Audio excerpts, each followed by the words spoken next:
God insists that his name is Yahweh. We're not just talking about God's kingship here, as important as that is. We're talking about his name. God is giving his name to his people. Yet the name Yahweh has been fraught with problems historically, and things we can't begin to get into simply because of time. But the biggest one is, it looks that the name Yahweh appears to be a play off the verb to be, hava.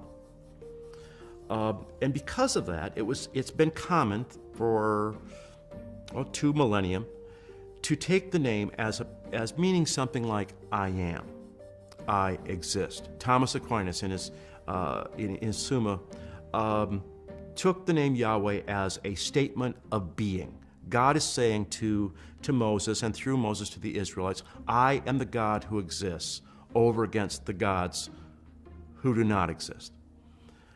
The problem with that is, one, it comes from a kind of philosophy of being approach to reading the text. But it's also kind of a trivialization, if I can put it that way. It doesn't fit the context at all. It's as if Moses has walked up the mountain. He's going to see this great light. He comes onto this bush.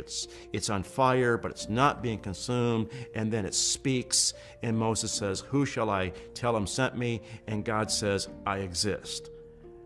And I can just imagine Moses going, yeah, I got that, but what's your name? Who are you, really? But the context here is that God is giving his name to his people. He wants them to call upon him. I remember Willem Van Gemeren saying, God's name Yahweh is like, on his business card, on the front of it, it says Elohim, creator of all things. And then he writes Yahweh and his personal phone number on the back. And he gives it to his people. You can get me. You can make contact with me 24/7. I'm always available to you. And what's interesting is this covenant name. It appears throughout the Old Testament in the context of God entering into covenant relationship. So what does Yahweh mean? Yahweh means I'm the one who's always faithful. I'm the one who keeps promise. I'm the one who's here for you. I'm your God.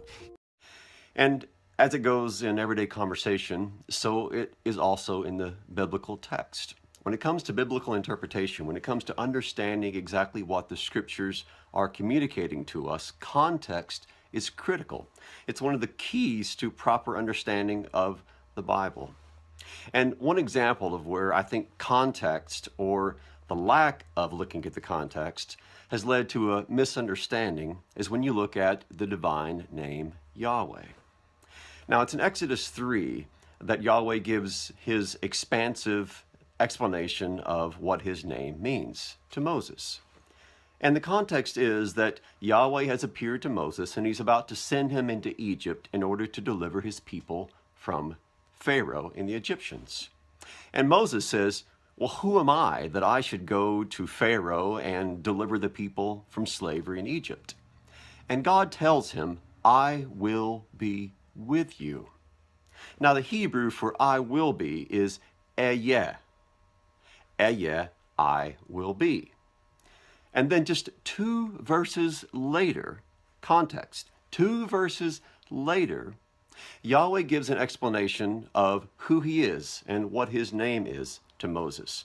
Moses follows up that question with, well, what shall I tell them that your name is?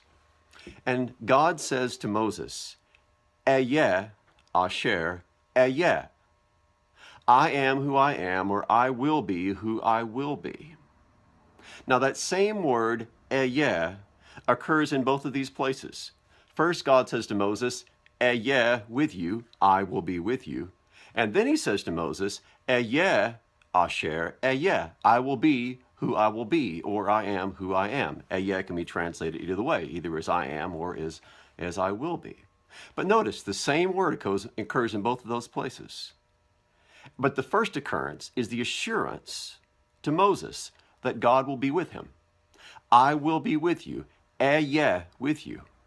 Now, when you take that into consideration, when looking at what God's name means, the implication of that name, it's this. Ehyeh asher ehyeh, I will be who I will be, in context suggests that what it implies is that he is the God who is with you. He's with Moses. He's with the Israelites. And of course, he's with us as well. He's not the God who abandons us. He's not the God who turns his back on us. He's not the God who forgets about us. He is the God who is with us no matter what we're going through, no matter where we are. He is the God who does not abandon us. Ehyeh asher ehyeh, I will be who I will be. And who is he? Well, he's the God who is constantly by our side. Now, this language of I will be with you might make you think of a passage that occurs much later in the Old Testament in Isaiah, when the Messiah is prophesied.